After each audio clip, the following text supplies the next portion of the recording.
Vous le savez, c'est parce que le Mali a dit à l'armée française de quitter son sol, et avec efficacité, que tous les autres y ont cru. Mais les Burkinabés, avant que l'armée malienne, les autorités maliennes n'aient délogé l'armée française, n'y croyaient pas. Ce n'était pas possible. Moi, je connais des gens qui m'ont dit à Paris, à Berlin, à Bruxelles, à Washington même, lors de conférences, mais professeur, vous êtes un rêveur. Mais qui va se lever pour dire à l'armée française de partir? Tu veux qu'il meure? Bon, Assimi Goïta s'est levé et dit, Angata. Et quand les Burkinabés, le peuple, a vu que le Mali pouvait faire partir la sempiternelle occupatrice de l'Afrique, celle qui croyait que l'Afrique était sa chasse gardée, son précaré, hein, sa zone d'influence.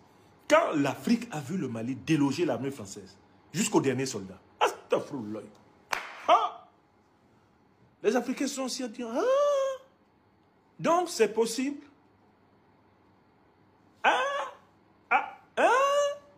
Donc on peut. Damiba est sorti la tête, il a renversé Roch Christian Kaboré. Les Burkinabés pensaient que Damiba allait faire comme Assimi Goïta. Damiba commence à faire barabara. Le capitaine Ibrahim Traoré, alias Sankara II, sort, il met une balayette à Damiba. Bouya! Et dit, armée française, allez-vous-en de chez nous. Nous ne voulons plus d'indépendance ou haute surveillance. En Côte d'Ivoire, nous ne voulons plus de vous. Au Sénégal, nous ne voulons plus de vous. À Djibouti, nous ne voulons plus de vous. À Ouagadougou, nous ne voulons plus de vous. À Bamako, nous ne voulons plus de vous. Au Gabon, nous ne voulons plus de vous. À N'Djamena, nous ne voulons plus de vous. À Bangui, nous ne voulons plus de vous. Nous ne voulons plus, nous ne voulons plus, nous ne voulons plus. Comme l'a chanté Alpha Blondy quand il avait toute sa tête. Voilà. C'est le Mali qui a chanté sur le terrain de la pratique politique, la chanson. Et les autres ont commencé au Burkina Faso.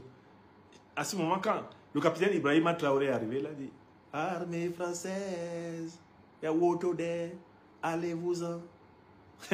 Yawotode, allez-vous-en. Poussa Barka, allez-vous-en. Nous ne voulons plus de vous. Quand le général Abdourahmane Tiani a mis sous les teignoirs le satrape Mohamed Bazoum, le junteur de Niamey qui a fait boum, il a repris ça là-bas. La Boussanino, Zinchankasani, armée française, allez-vous-en. Et lui, il a poussé plus loin. Il dit, armée américaine, suivez-les. Les Africains qui dormaient se sont réveillés. Les Africains qui étaient penchés se sont redressés. Les Africains qui commençaient à se prendre pour des serpillères ont reconnu qu'ils étaient des hommes. Nous devons la force de la révolution géopolitique et géostratégique continentale à l'audace du Mali. Et quand donc la CEDEAO, instrumentalisée, pistonnée, comme l'a dit le président Laurent Gbagbo, pistonnée par le néocolonialisme français et l'OTAN, a voulu attaquer le Niger. Mais quels sont ceux qui ont déclenché la contre-attaque? Le Mali et le Burkina Faso, ils ont dit, celui qui attaque le Niger a affaire à nous. On va le régler propre. Il va regretter d'avoir osé attaquer le Niger. Patrice Talon, qui sera talonné jusqu'à son étalement.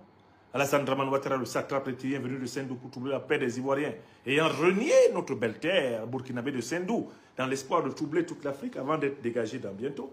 Ouattara, quand il a vu que le Mali et le Burkina disaient si tu vas au Niger, on te taille les cuisses. Dramane, son commando a disparu et s'est reconverti en mercenaire terroriste. Mbalo qui menaçait, quand il a entendu que le Mali, le Burkina et le Niger allaient constituer une armée pour leur faire face, il a dit, en Guinée-Bissau, on n'a même pas besoin d'une armée pour que tout le monde se cache sous les chaises. Je ne suis pas dedans, oh. C'est comme ça on fait, et puis on dit que l'homme a fait mauvais. Chantait Deza XXL. La chanson de Deza XXL s'applique à Mbalo. Quand il a appris que le Mali, le Burkina et le Niger se coalisaient pour faire face aux velléités agressives des barbares néocoloniaux, il a dit, je ne suis pas dedans, oh. C'est comme ça on fait, et puis on dit, Mbalo a fait mauvais. Hein? Anti-stress.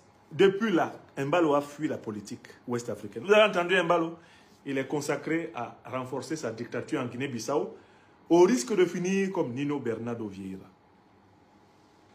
Bon, voilà les 7 raisons que je voulais partager avec vous. Calmement.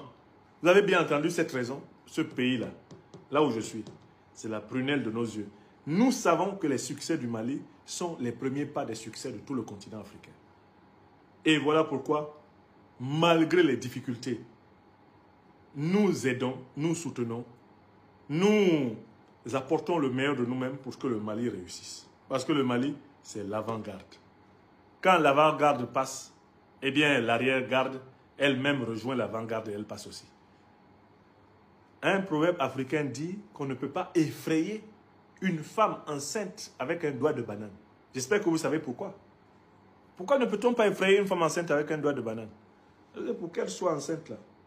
Il y a quelque chose de la taille d'un doigt de banane et même plus qui allait déposer la sémence. Non, ce n'est pas un doigt de banane qui va effrayer une femme enceinte. L'Afrique a eu la traite négrière, la colonisation, la néocolonisation, les pseudo-indépendances, les coups d'État instrumentaux. L'Afrique a tout vu. Maintenant, l'Afrique, là, elle s'est adossée sur son mur et elle dit, ce que vous voulez faire là, il faut venir faire. On va se battre. Vous ne nous